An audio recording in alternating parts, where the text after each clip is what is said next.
Twitter has a huge problem. Despite usage evidently being up, the company's revenue has dropped by 50% since its acquisition by Elon Musk last year. Desperate times call for desperate measures, and Musk has decided to bring in the Velvet Hammer. Linda Yaccarino will soon be taking over for the current chief twit, Elon Musk. Yaccarino is leaving her role as chairman of advertising and client partnerships at NBC Universal to take the position, while Musk will take on the role of chief technology officer, evidently focusing on technology and product design.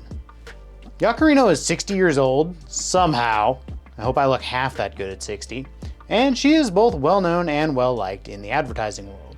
Her deft blend of friendliness and high-pressure tactics have earned her the nickname the Velvet Hammer, which is dope. It's pretty hard to earn badass nicknames in white-collar jobs, so kudos to her. Like, if I went to get my taxes done and the person at the desk told me, "Hey, this is Dave. He'll be helping you prepare your tax filing for this year," I would expect that. But if that person told me, "Hey, this is Dave. We call him the Satin Sledge. He'll be helping you prepare your tax filing for this year," I am going to be way more excited and confused about the experience. I don't know if Dave is actually good at taxes, but he sounds like a luchador, and I'm here for it. In Yaccarino's case, though, it appears that her title is well-deserved. She has spent much of her life working in advertising in high-profile positions. After graduating Pennsylvania State University with her bachelor's degree in telecommunications in 1985, she ascended the ranks of Turner Broadcasting to become both the executive VP and COO. Following that, she oversaw the Comcast-NBC merger and worked with both the Trump and Biden White Houses, eventually settling in the position she just left at NBC Universal. Musk pulling in this advertising heavyweight appears to be a direct response to Twitter's 50% revenue drop since October, primarily resulting from advertisers fleeing the platform en masse since Musk's purchase. Despite actual usage of Twitter being up, Musk's sometimes abrasive personal image, coupled with policy changes, both literal and figurative, have caused large numbers of advertisers to pull their ads from the platform as they wait for the dust to settle. And Yaccarino could be the one to settle it.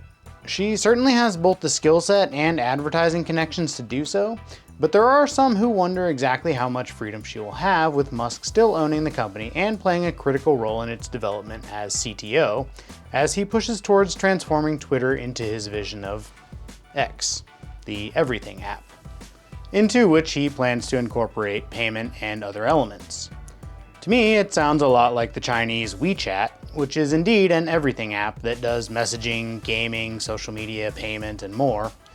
Probably a tough sell in the United States, but before any of that can happen, the platform has to stop hemorrhaging money. And since its only two revenue streams are currently selling blue check marks and advertising, recruiting a top-tier advertiser as your CEO does seem to make good business sense. Additionally, Yaccarino and Musk are evidently quite friendly, as she made clear during a recent interview. Well, Greg was right. You really need no introduction. But in many ways today is your introduction to the advertising community, right? Hello. I think that's a round of applause. Hello. It's widely known that in the morning, you run SpaceX. In the afternoon, you head to Tesla.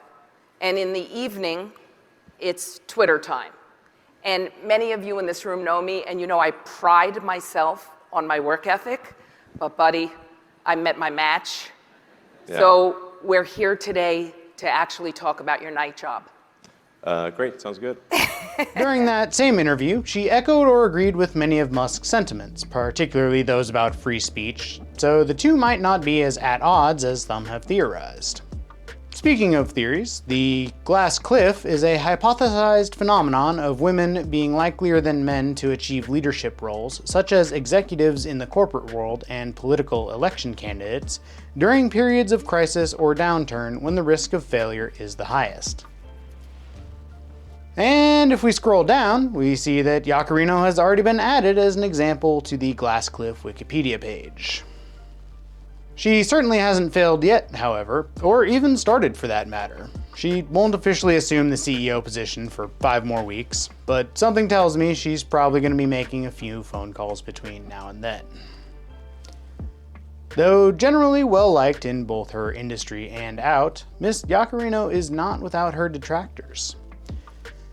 As hard as this might be to believe, working with Donald Trump, Joe Biden, Pope Francis, Elon Musk, and the World Economic Forum can cause people to not like you. And she has worked with all of them in some capacity. That said, I really don't think any of it is that big of a deal. She's an advertiser, and most of the work she did was just that, advertising. I wasn't able to find much about her personal views aside from watching her interview with Musk, but I'm sure we'll hear more about them in one way or another in a couple months. And I was able to find out even less about her personal life. True hallmark of an industry professional. You might have noticed I referred to her as Miss Yaccarino earlier, and that is because while she is married, she appears to have kept her maiden last name, meaning she is still a Miss, which is a thing I learned. She is Italian and has 2 children with her husband, Claude Madrazo, who consequently is not on Twitter. And evidently none of her family has a public social media presence, which, yep, industry professional.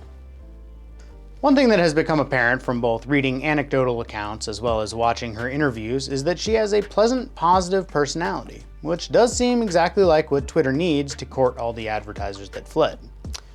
Twitter is fragile at the moment, and Yaccarino has her work cut out for her. She will definitely need to lead with more velvet than hammer, but if she can successfully turn Twitter around, it will be the crowning jewel in her illustrious career. I am certainly looking forward to see what she does with the company and platform, and see if she also brings a sink to work on her first day.